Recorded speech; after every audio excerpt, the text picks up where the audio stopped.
थेट जाऊयात पुण्यामध्ये, कारण पुण्यामध्ये भाजपचा जन आक्रोश मोर्चा सध्या सुरू आहे। पुण्यातील बालगंधर्व चौकामध्ये भाजपचे कार्यकर्ते आणि पदाधिकारी हे मोठ्या संख्येने उपस्थित राहिलेले आहेत। नारी शक्ती वंदन विधेयकाला विरोध करणाऱ्या विरोधी पक्षांचा निषेध करण्यासाठी हा जन आक्रोश मोर्चा आयोजित करण्यात आलाय। तर काँग्रेससह इतर विरोधी पक्षांच्या विरोधामध्ये जोरदार अशी घोषणाबाजी देखील सुरू झालेली आहे।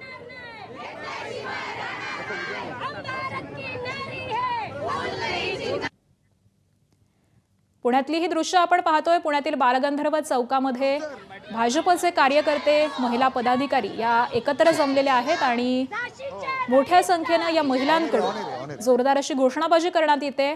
नारी शक्ती वंदन विधेयकाला विरोध करणाऱ्या विरोधी पक्षांचा निषेध करण्यासाठी या मोर्चाचं आयोजन करण्यात आलेलं आहे।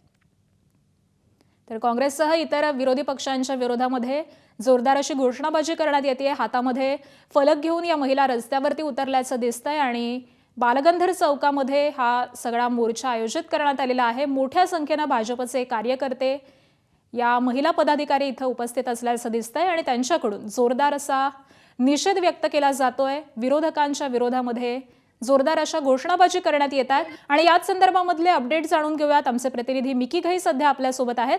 मिकी, मोठ्या संख्येने भाजपच्या या महिला कार्यकर्त्या, पदाधिकारी रस्त्यावरती उतरल्याचं दिसतंय, काय म्हणणं आहे त्यांचं? अगदी जर आपण बघितलं तर पुण्यातील बालगंधर्व चौकामध्ये भाजपकडून जोरदार आंदोलन या ठिकाणी केलं जातंय। जोरदार घोषणाबाजी या ठिकाणी दिली जाते। ज्या पद्धतीने महिला बिलाला हा विरोध झालाय त्यासाठी हे निदर्शन हातामध्ये काँग्रेस विरोधी पक्ष जे आहेत त्यांच्या विरोधात या ठिकाणी जोरदार घोषणाबाजी देखील या ठिकाणी दिली जाते। ताई, काय काय नक्की म्हणणं आहे तुमचं, ज्या पद्धतीने काँग्रेसने या बिलाला विरोध केलाय? आम्हाला आमचं आरक्षण पूर्णपणे पाहिजेनच आहे। राहुल गांधी यांनी पूर्णपणे काँग्रेस आणि इंडिया आघाडीने महिला विरोधींना पूर्ण वोटिंग करून आमचा अपमान केलेला आहे आणि आम्ही भारताच्या नारी आहोत। आम्ही आमचं आरक्षण घेतल्याशिवाय शांत राहणार नाही। राज्यभरात भाजपकडून असे मोर्चे, आंदोलन, जन आक्रोश मोर्चे काढले जात आहेत। भाजप कायमच महिलांसोबत उभा होता आणि कायम राहणार आहे। काँग्रेसने हे दाखवून दिलेलं आहे की ती कायमच पुरुष प्रवृत्तीच्या आहेत आणि त्यांनी हे सिद्ध केलं आहे आम्हाला मतदान न करून। अर्थात जर आपण बघितलं तर महिला खूप मोठ्या संख्येने आहेत। ज्या पद्धतीने या बिलाला विरोध झाला आणि हा बिल ज्या पद्धतीने पारित नाही झाला, या बिलाद्वारे आम्हाला 33% आरक्षण मिळणार होतं।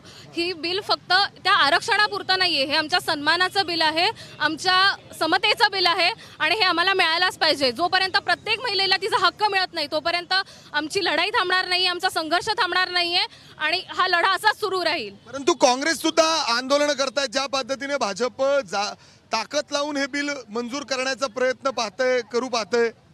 काँग्रेसनी वेळोवेळी त्यांची महिला विरोधक त्यांची जी मेंटॅलिटी आहे, जी त्यांची मनस्थिती आहे, मानसिकता आहे, ती अर्थात जर आपण बघितलं तर हे सगळे लोक या ठिकाणी जोरदार आंदोलन करतायत, घोषणाबाजी करतायत। काय म्हणणं आहे तुमचं? देखिए 33% आरक्षण के 33% जो आरक्षण जो हमको मिला है ये सबके लिए है, पूरी देश की बेटियों के लिए है। सिर्फ अकेली नारी के लिए नहीं है, अकेली की बेटियों के लिए नहीं है, हर एक बेटियों के। सगळं आक्रमक होता नाही, हातात बॅनरबाजी घेऊन जोरदार तुम्ही घोषणा देताय।